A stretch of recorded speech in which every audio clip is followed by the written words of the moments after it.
Welcome to my Monster Hunter intro, tutorial, and selling of the game.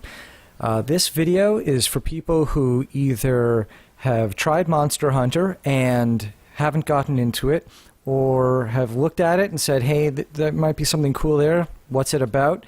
Or people who have tried it and absolutely hate it, actually, because I think that there's a lot to this game. I tried one of the earlier Monster Hunter games and didn't get into it at all, but a couple friends convinced me to try once again, and I love it now. So let's start with the real basics. Man, it wants to show that intro video, doesn't it?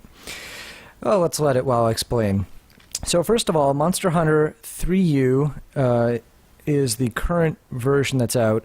This video is mostly applicable to all Monster Hunters, but a couple things I'll say will be specific to just this one. First of all, it's available for the 3DS and the Nintendo Wii U. It's the exact same game on both platforms, with two exceptions. The graphics are better on the Wii U, and the more key difference is that the Wii U can play with other people over the internet, whereas the 3DS version can only play multiplayer with people who are nearby you. And the kind of cool thing, though, that they've done is if you buy it on both systems, you can actually play it and transfer your character between the systems. So if you're out on the road, you can play on your 3DS, come back home, put your hunter back on your Wii U with all the progress that you made on the 3DS, and play online. It's great if you go to an event like PAX and meet lots of Monster Hunter friends and then want to play with them when everyone goes home. Okay, so why should you care about Monster Hunter? Well, Monster Hunter is a deeply layered game with lots of different complex systems that work together and mesh really nicely. Different people are going to find different aspects of it, I think, that they like, but a couple of the key ones are the cooperative gameplay, where people need to work together to overcome big, real challenges. Meaningful combat, so that means challenging, long-lasting battles against overpowered enemies with also bonus sort of sub-challenges in the combat. And also the combat has harvesting, crafting aspect to it later on. And finally, the harvesting and crafting aspect that I know a lot of people love. All the equipment that you're going to use really is made out of stuff that you're going to gather either from monsters or out in the field. And I just want to talk a little bit more about the challenging, meaningful combat. I think it's probably most comparable to something like Dark Souls or Demon's Souls or Shadow of the Colossus, if you've played any of those games, where you're up against a really overpowered compared to you enemy, and you need to use your skill to overcome the obstacle. All right, so let's get started with it. Unfortunately, because of all that complexity and the complex systems, it takes a while to introduce the player to everything and get to the really good stuff. And that's, I think, where I got turned off before. I never got to the really good stuff. I was fighting really small enemies and got bored. So I'm going to hopefully help you through understanding what's going on, so you're not as lost, because again, the interface on some of the things isn't that great, and I'm hopefully going to make it all really clear for you so that you can jump right in, get to the good stuff, and really love this. Alright, so we start with character creation. Character creation is basically just about what your character looks like. There are no classes in Monster Hunter. You can switch weapons and armor at any time. There are no skills. The only skill is really what you bring to the table. So go ahead and pick what you want your character to look like. I'm going to cancel this out and continue with the one that I've been playing. But once you do get to the game, it'll dump you into Moga Village. And this is a village that's being harassed by this monster named Lagiacrus or Lagiacrus, and the villagers want your help to dispatch it. Now, I'm going to go over the different people in the village and what they're good for in the different places. So we start out at your home. This is the entrance to your home, so you just press A to get into it. And in your home, you've got your bed. You sleep on that to save the game. And you've got your storage chest. This is where you store items, so you can put items. Here's what I'm carrying. And you can see I've got 3 item list slots. That's all I can carry is whatever that is, 8, so 24 items, different types. And you can remove items from your storage box. You can see I've got lots of different items here. You can also do combinations and register equipment sets, so if you want to change equipment, you can do it really quickly. So that's basically all you do here. The cat is for decorations, but you can ignore him. And I'll get back on combinations and equipment sets a little bit more later. I want to go sort of gloss over in the beginning and get into detail later. All right, so we have, let's go from right to left over here. So here is the armor smith, or the smithy. And the smithy is where you're going to get most of your equipment from. He lets you, let's see, get through his chatting. He lets you craft weapons and armor out of the pieces of monster that you find. So you can see I've unlocked various weapon types, and I'll explain more in detail about them and crafting later. But the key thing to remember is that between him and the weapons and armor merchant here, you're pretty much never going to be using the weapon and armor merchant because she doesn't have very good stuff compared to what you can craft yourself. But in the beginning, you might go to her to get yourself outfitted initially before you've actually collected anything. This guy standing up here is the chief's son, and the chief's son is who you go to unlock different parts of the village, and also he gives you information about hunting and is generally useful when you go out free roaming the area around the Moga village. And again, we'll get more detail about that later. Here's the chief. He's really just useful for the single player campaign, so he'll want to talk to you at different points, plot points during the campaign. Okay, so here we have the chef or cook, and you can, let me just quickly get into the interface here. So you can create different foods by combining 2 different ingredients, and they'll give you different benefits, some bonuses, some sometimes they'll increase your defense or give you resistances or stuff like that. So that's always useful to do before you go out hunting. This woman here is the guild, I guess, secretary woman. She's the one you go to get your quests.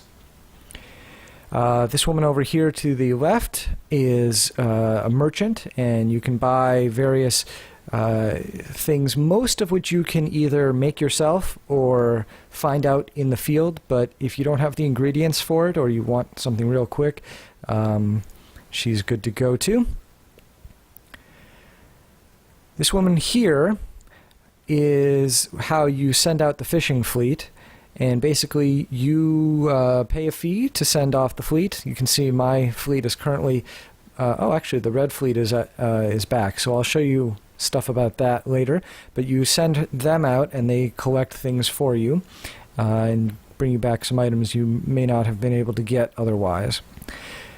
Over here is the farm, and it's actually a different scene, so we'll jump to it. Oh, oops, there's a video going on. All right. Well, we'll jump to the farm real quick. The farm lets you farm stuff. I mean, these cats do the farming for you, and that way you can get some resources generated without having to harvest them yourself. You basically just pay some money and or some resources, give them a sample of what you want to farm, and later on, a couple days later, of in-game time, you'll get your resources made. Finally, this is the ferry captain, and he's useful for when you want to play multiplayer. You have to go to a separate town to initiate the multiplayer. So you talk to him.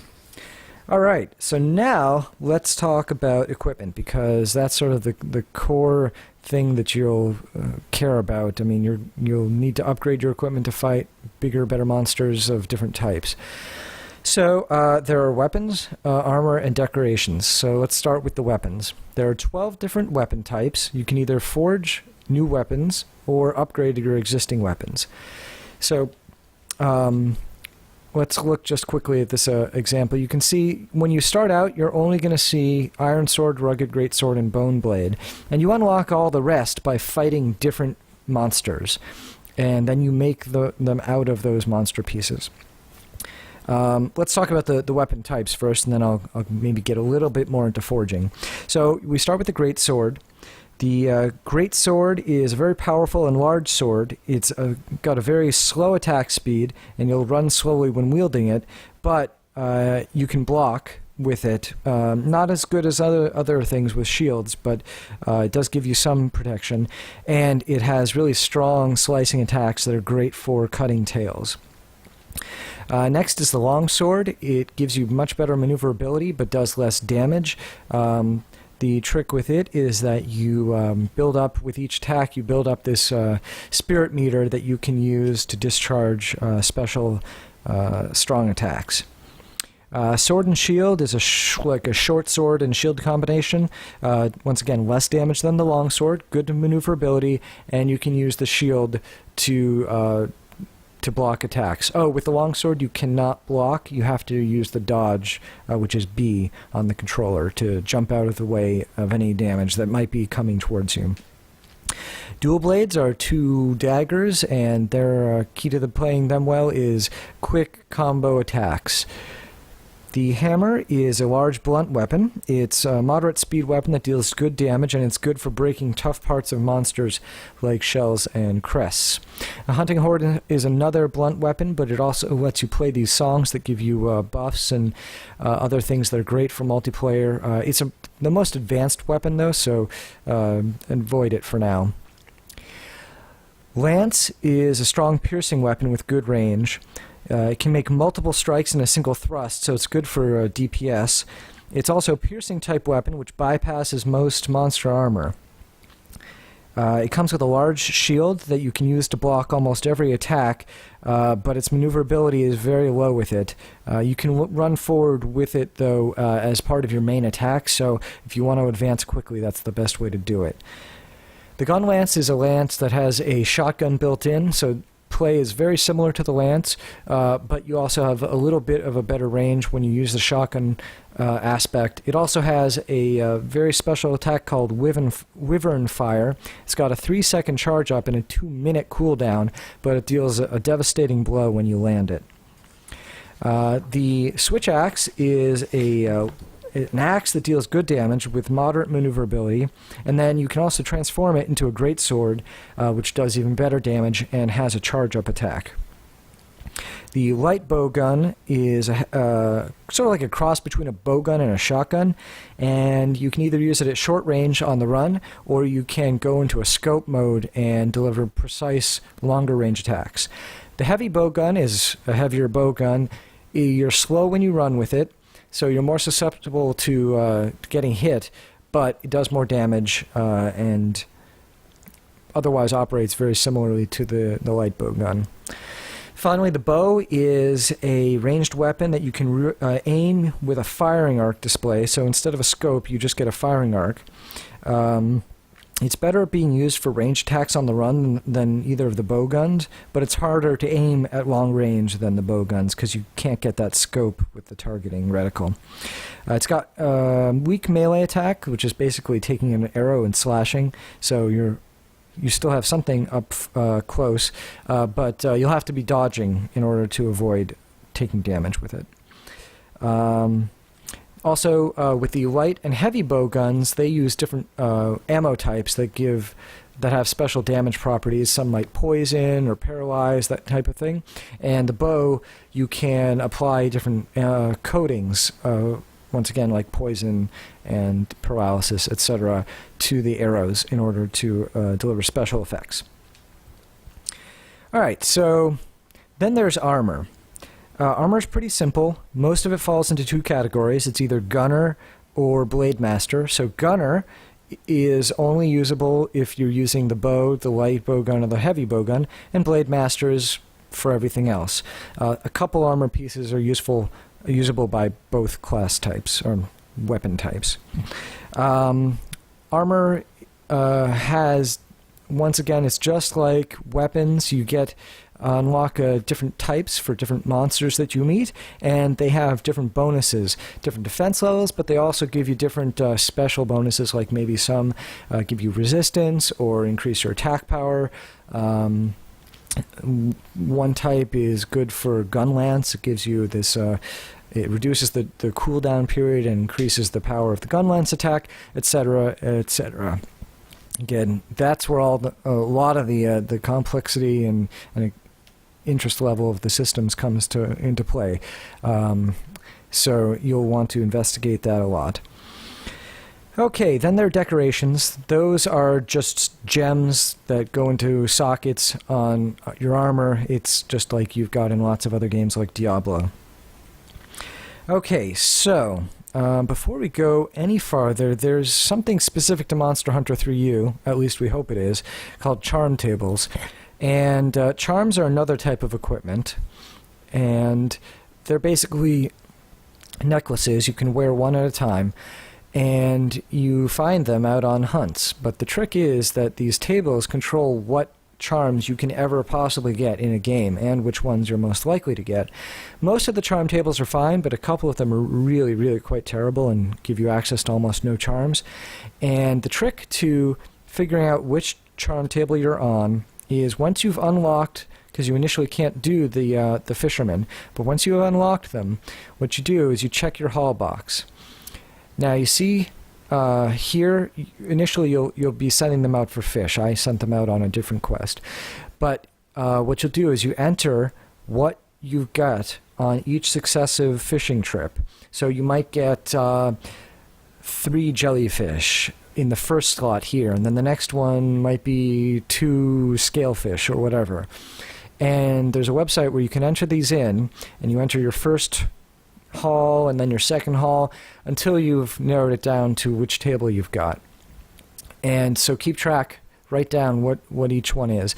And you just enter it exactly on the website like you've got it here. So it's horizontal. So there are bunch of different columns. One, this is the first column, second, third, fourth, and then a bunch of different rows. So fill in the first row with whatever you get from the first haul, and then the second row with the second haul, etc.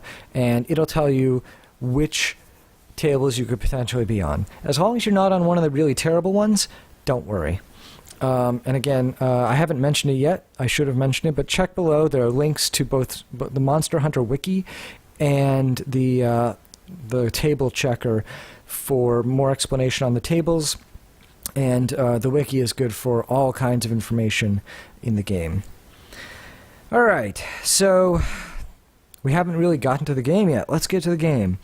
Alright, so the first thing you can do, actually I'm not sure if you can do this immediately when you start playing, but it unlocks pretty quickly, is you can just go out roaming the area around Moga Village. Now let's quickly, actually let me put the map up. You can configure what is on your Wii U controller, and let me do that. Let's see. I know how to do it on the 3DS. How do you do it? HUD on. Oops. I practiced everything else, or got everything else ready, and then didn't prepare this. Alright. Sorry. Thinking. Options. Map. Let's see. What are the options? Off and on. It didn't do much. Okay, well, if you look on your controller, you'll see a map. And it's got a bunch of little locations with different numbers on them. And each of those is basically a zone on the map. So we are in, you can see the little arrow on your map for where you are. We're in Zone 1 right now. And let me just zone over to 2 really quickly. Actually, I think it'll show the map when I zone, hopefully. There we go, there's the map. So you saw it for a brief moment. So each zone has some different aspects to it, different terrain type, and there is only one map outside Moga Village, but you'll go on different maps when you go on quests. Let's look at harvesting a little bit. Alright, so this is a vegetable node, and you can see it's telling me to press A. So if I press A, there we go, I got an herb. And I can do it again. This one will most likely give herbs, but it has a chance of, there you go, insect husk, turning up some other stuff. Over here you see this butterfly. Wherever you see that, if you've got a net, which again you'll unlock slightly after the beginning of the game, you can capture insects. And I got an insect husk from that. Finally, you can carve stuff off of creatures. Actually, not finally. Let me do this. This is an example of a mineral node. So you can, if you've got a pickaxe, mine some stuff off of there. And each map type that you go on is going to give you a different availability, different types of things you can harvest. Alright, so quick combat. Oops, I missed with the lance. Now you can see I'm quite slow, and if I press the R trigger, I go even slower, but I'm blocking. Alright, but here is the forward attack. You see I hit, and now I'm just going to go over the corpse. Actually, these Kelby only get knocked out for some reason. And there you go, I harvested a Kelby horn off of the Kelby. And that is how you harvest from creatures. Every creature, except for some insect types, are going to always drop leave some type of corpse, but they don't last long, so harvest quickly. Alright, so that's pretty much running around and harvesting. You're going to want to harvest off of all the monsters you face and most of the nodes you find, because that's where you get all the stuff to craft with. Alright, so let's run back into the village real quick, because there's other stuff I'd like to explain.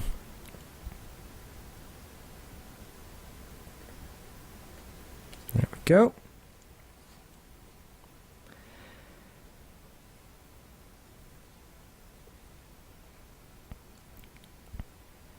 Alright, well, you're going to spend most of your time playing Monster Hunter on quests, which you'll get from the guild. And initially the guild won't be unlocked. You'll have to do a couple things for the village in order to get access to the quests. But once you do, here are some examples. You'll start at the level 1 ones, and you'll unlock them as you go. There are 4 types of quests. There's harvesting, where you have to just go out and... Oh, actually, this is a deliver one. There are deliver quests where you have to find a certain number of items. It might be just harvesting unique mushrooms in this case, or, let's see, I believe in this one, you just, that's a harvest one. Herbivore egg hunt. There we go. Deliver 2 herbivore eggs. So you have to find some eggs somewhere. Usually the creatures will not be happy when you steal their eggs, and they'll come after you. Sometimes it's a big monster like a Rathian that'll do it. So that's one type. Free harvest is another. So this is, it says survive until time expires or deliver a paw pass ticket. They give that ticket to you after 2 minutes of being there. So basically, this is how you access maps in order to harvest off of them. Next, you have Hunt to Kill, and that's pretty self-explanatory. Usually they send you up against a really big monster, like... actually, this is 2 really big monsters. Or they might tell you to do several. So these are... Runaplos are pretty small. Here you have to kill 6 of them. The other final type is Hunt to Capture, and that's similar to Hunt to Kill, but instead of killing it, once you've done enough damage, you can lay down a trap which will lock it into place, it'll paralyze it, and then you throw some tranquilizers at it in order to put it to sleep, and then you capture it. I mean, that's how you win it, and then you automatically capture it. Okay, let's talk about stats for a second. So I mentioned that armor gives you different stats. So you can see here I've got active skills, fire attack +1, health +20, recovery speed -1. You can see where they come from here. So the trick is you have to read only what it says for active skills. Even though in the center it says, hey, you know, I've got for fire attack +2 for my helm and +2 for my chest armor. Those add up to 10. And it's this weird system where the stuff in the center has to add up to either 10 or 15 in order to actually do anything. So if you had +9, you wouldn't get anything from it. But a +10 will give me fire attack +1. If I had a +15, I'd get fire attack +2. You can see that charm, which is the thing on the right with just the 1 +10, it's giving me auto guard. So that's giving me +10 to auto guard, which is enough to activate auto guard. And you can also see I've got some minuses. So my armor is giving me -2 recovery speed. So you have to balance the different bonuses and minuses that armor and equipment have in order to optimize for a particular enemy type. And you can see here, even though I've got lots of good fire resistance, so I've got fire resistance -10 coming from something, and so that means I only get +1 fire resistance instead of the +20 or +2 level that I could be at. So that's stats, and there are a bunch of different stats, so you'll have to look through items to see what they are and look them up on the wiki, because that's really the source of information. This is my equipment, so you can see the weapon I'm using. It's got sharpness, and you can see the different colors. In the green, the weapon does a little bit of bonus damage. In the yellow, it's base damage. In the orange, you start doing less damage, half damage. Actually, I've never really seen it go to orange. It always goes right to red, or maybe the orange is all I've ever seen.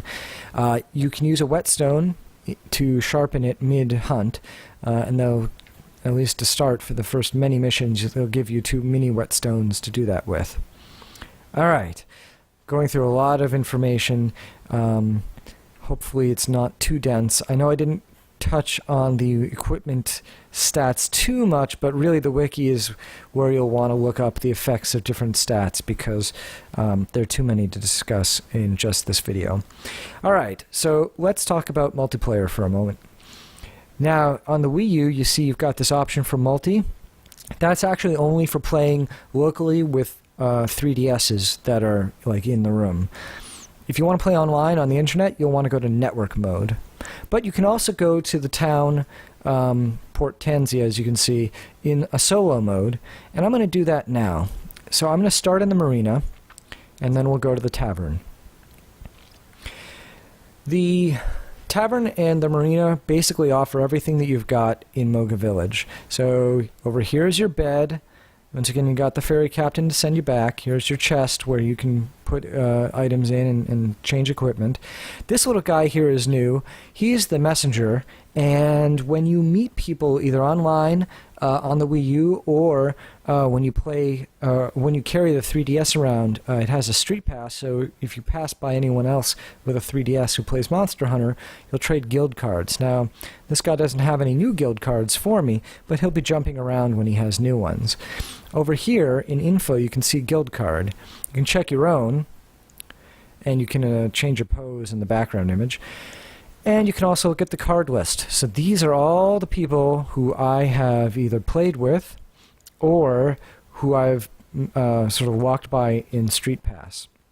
Now, that's significant because you can send those guys out on their own quests, and they'll bring you back items, similar to dispatching for the fishermen or doing the farm. This old woman is the sort of random stuff merchant. Over here you've got the armor merchant who you don't want to use, and the smithy is over here. And then you go over to the tavern. Now in multiplayer mode you won't see other people here in the marina, but you will see them in the tavern.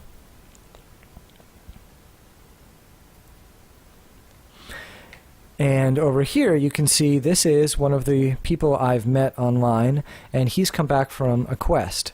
So, actually, it's she, but I know the guy, and he's a he. So let's see if they were successful.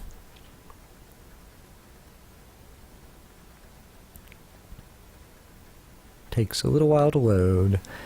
Okay, the quest was a success. They killed an Uruk-tor, and actually a group of them, and that means that I can send the rewards that they got to my item box.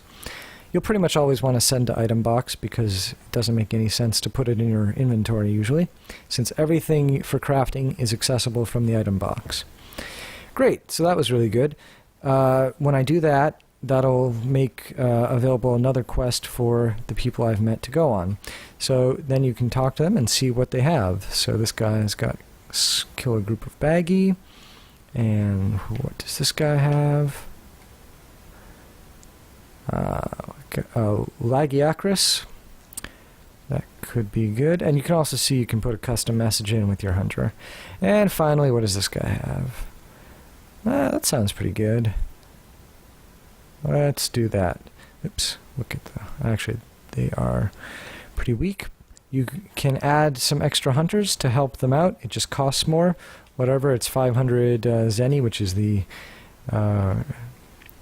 money here. And they're going to go off on their quest. There they go. Bye-bye.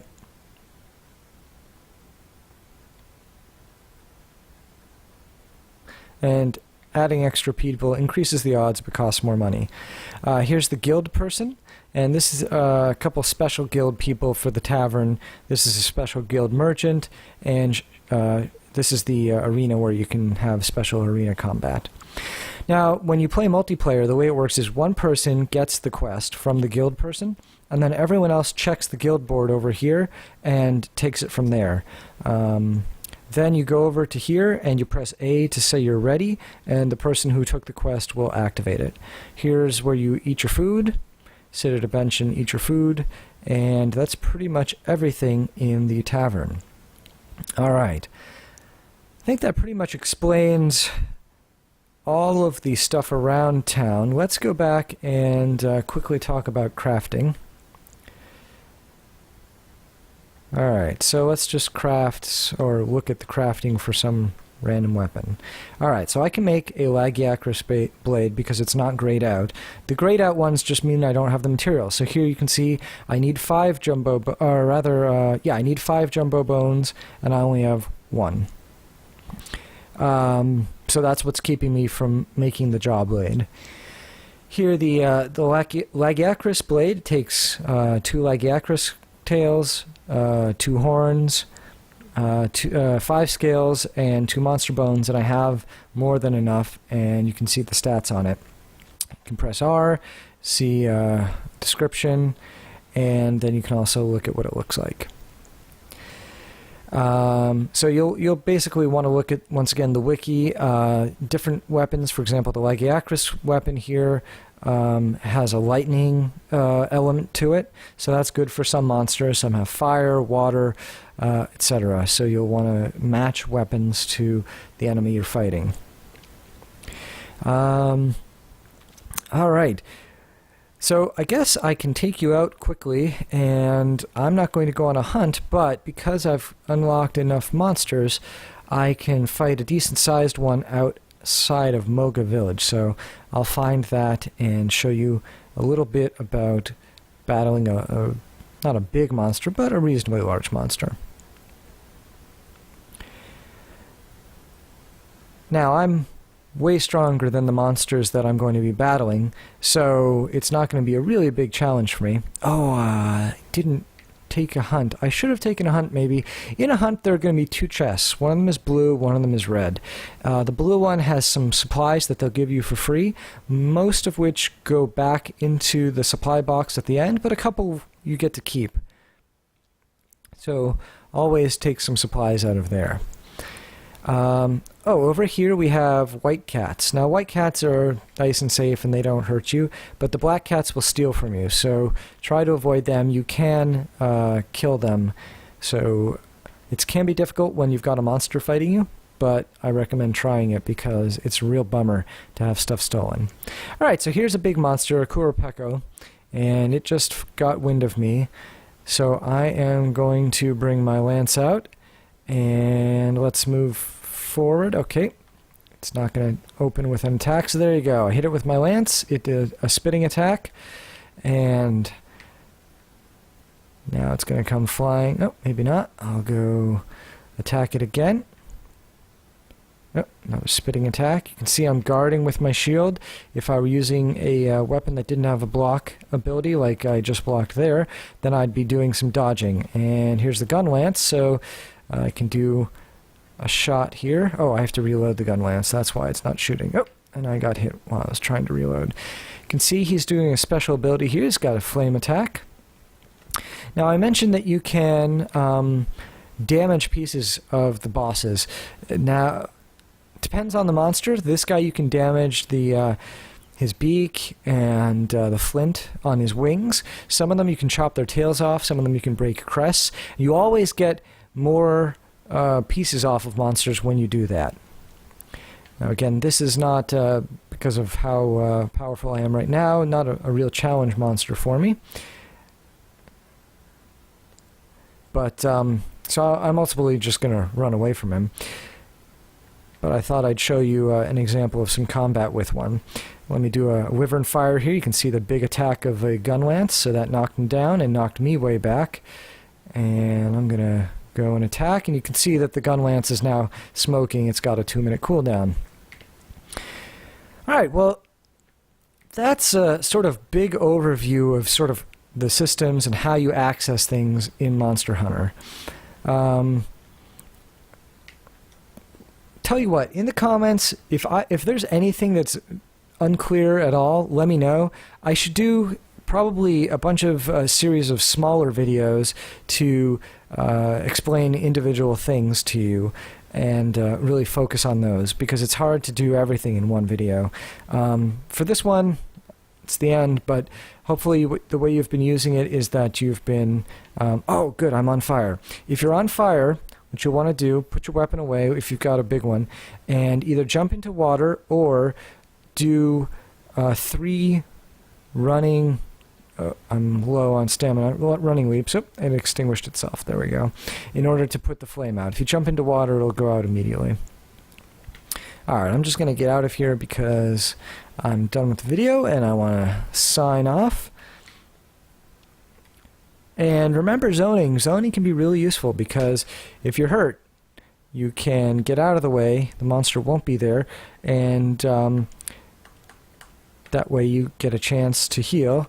And you can use a potion. Also, there are these things called paintballs. The monsters will also run away and try to get away from you. And when they do that, you can return to village here real quick, just so you see when you're doing this village roam. It's a quicker way to get to the village than running back. When they do that, when they run away, if you haven't painted them, you'll have to chase them down and find them. And they may be able to run or fly to different zones that aren't connected, so you'll have to spend a lot of time tracking them down. So the paintball is a way to speed that up. Oh, one other person in the village who's not here right now is the Argosy ship captain, and he's a trader, and you can trade with him. You send him out, and he goes away for several days and then comes back, and he can bring some rare things that you can't get any other way. I didn't talk about barbecuing either. Food increases your stamina, so you can harvest raw meat off of monsters. Let's put a couple... Oh, I have a raw meat. Good. And you'll get a barbecue spit from one of your helping the villagers out. So let me quickly show you how to barbecue. You can't barbecue in town, you have to do it out in the field. Now the timing on this is very important, and let me just get off the hill so I can see my barbecue spit. There we go. So basically what you do is you use the barbecue spit, and you watch for 8 flames, and then on the 8th it's going to be done. So then you'll press A. So you press Y to start it and A to stop it. So 1, 2, 3, 4, 5, 6, 7, 8, and the meat changes color. And there you go. You got to watch for the meat to change color on the 8th flame. So that's how you barbecue, and I can show you. Look at the yellow bar there. When I eat the meat, it's going to raise my stamina. That lets me run farther, run more, and also when you're using a shield like I am, it lets you deflect more because the deflecting attacks eats up your stamina. All right, that's the intro to Monster Hunter. Hopefully you've got a general overview now, and you understand the basic systems that are going on. As I said, leave me messages about anything that's not clear, and I will happily clear it up for you. Thanks for watching.